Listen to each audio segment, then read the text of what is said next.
भारत का महत्वाकांक्षी moon mission Chandrayaan-3 बुधवार 23 अगस्त की शाम को जब चंद्रमा के दक्षिणी ध्रुव यानी साउथ पोल की सतह पर पहली बार लैंडिंग करने की कोशिश कर रहा होगा तो पूरा देश ही नहीं बल्कि दुनिया की निगाहें उस पर होंगी।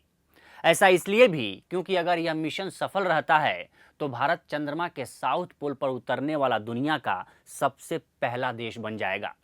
भारत को इस रेस में पीछे छोड़ने की कोशिश रूस ने भी की थी, लेकिन उसका मिशन लूना 25 चांद की सतह पर ही क्रैश कर गया। यह लगभग 50 वर्षों में रूस का पहला चंद्रमा मिशन था।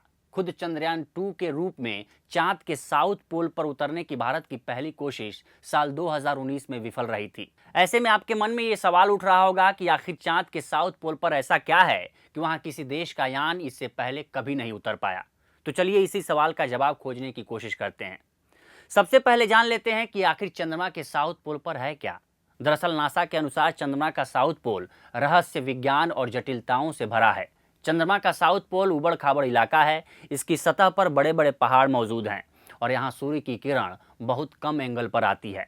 इस वजह से कई इलाके ऐसे हैं जहाँ अरबों सालों से लगातार अंधेरा है, यानी वहाँ सिर्फ सूर्य की परछाई ही आ पाती है। इन क्षेत्रों में तापमान 248 डिग्री तक गिर जाता है। इसकी वजह है कि चंद्रमा की सतह को गर्म करने के लिए कोई वातावरण नहीं है। इस पूरी तरह से अज्ञात दुनिया में किसी भी इंसान ने कदम नहीं रखा है। पहली बार साल 2009 में चंद्रयान-1 पर मौजूद हाइपर स्पेक्ट्रम इमेजिंग कैमरे ने चंद्रमा के ध्रुवों में पानी के अणुओं की उपस्थिति का पता लगाया था। इसके अलावा 14 वर्षों से चंद्रमा की परिक्रमा कर रहा नासा का अंतरिक्ष यान लूनर रिकॉनिसेंस ऑर्बिटर द्वारा जमा किए गए डेटा से पता चलता है कि साउथ पोल पर स्थायी रूप से छाया वाले कुछ बड़े गड्ढों में पानी की बर्फ मौजूद है। नासा हेडक्वार्टर में साइंस मिशन के डायरेक्टरेट के उप सहयोगी प्रशासक स्टीव क्लार्क का कहना है कि हम जानते हैं कि चंद्रमा के साउथ पोल क्षेत्र में बर्फ है और ऑर्बिट से उस क्षेत्र के ऑब्जर्वेशन के आधार पर हम कह सकते हैं कि यह अन्य संसाधनों से भी समृद्ध हो सकता है, लेकिन इसके अलावा यह पूरी तरह से अज्ञात दुनिया है। नासा का मानना है कि चांद का साउथ पोल भविष्य में मानव लैंडिंग के लिए भी एक अच्छा स्पॉट है, क्योंकि रोबोटिक रूप से चंद्रमा पर सबसे अधिक जांच इसी क्षेत्र की हुई है। अब दूसरे सवाल पर आते हैं कि आखिर साउथ पोल पर लैंडिंग इतनी मुश्किल क्यों है। दरअसल चंद्रमा पर लैंडिंग के प्रयास पहले भी विफल रहे हैं। रूस का लूना 25 यान भी साउथ पोल पर उतरने वाला था, लेकिन रविवार को पहुंचते ही वह नियंत्रण से बाहर हो गया और क्रैश कर गया।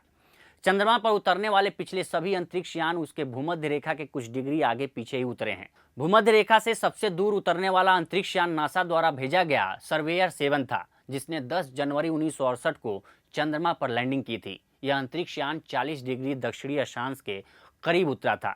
मुश्किल यह है कि चांद का साउथ पोल गड्ढों और गहरी खाइयों से भरा है। ऐसे में किसी भी यान के लिए सॉफ्ट लैंडिंग करना बहुत मुश्किल है।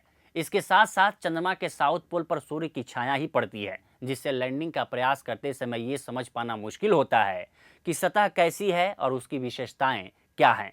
इसरो ने बताया है कि अंतरिक्ष में इतने अंदर यान तक सिग्नल भेजकर कम्युनिकेट कर पाना भी एक और चुनौती है। चंद्रमा की धूल नकारात्मक रूप से चार्ज होती है और यह अधिकांश सतहों पर चिपक जाती है। इससे रोवर का सोलर पैनल और सेंसर के लिए काम करना बड़ी चुनौती हो जाता है। तो ये था चांद के दक्षिणी ध्रुव के रहस्य का कारण। ऐसे ही चांद और चंद्रयान-3 से जुड़ी तमाम जानकारियों के लिए बने रहिए क्विंट हिंदी के साथ।